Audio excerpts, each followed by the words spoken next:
Sa aming next stop. Hello!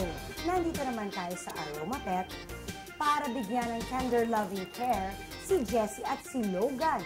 Sila ay magpapaspa dito sa Aroma Pet. Eto, tingnan natin ang kanilang relaxation time. Tara, let's mga pets. Kasama ko si Maricel, the owner of Aroma Pet. Hello! Hi! Tatanong natin si Maricel, ano kasing mga spa service ba ito? So pag full style and groom, what we do is we give them a bath, shampoo and conditioner, tapos gugupitan yon with nail trimming, tapos ear cleaning. Parang complete na malinis na yun bago mo makuha yung pet mo. And then after that, kung gusto naman yung pamper me, pwede naman namin i-massage yung dog. Anong benefits niyan for the dogs? Normally kasi lalo na yung mga dogs na stressed, na re-relax sila.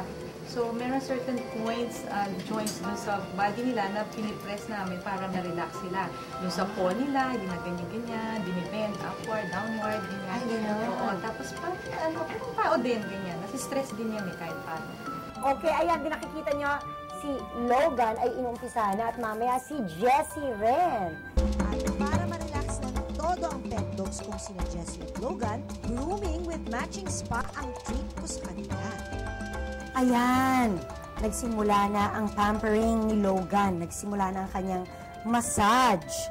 Tingnan nyo, talagang parang massage na ginagawa sa tao. Ayan, si Jessie na ngayon ang ginagawa dahil tapos na si Logan. Alam nyo, kung gumagawa tayo ng panahon for our family at nagkakaroon tayo ng family time, dapat we should make time also for our pets. Because kasali din naman sila sa ating pamilya, hindi ba? Kaya habang gino-groom si Jessie at si Logan, para let's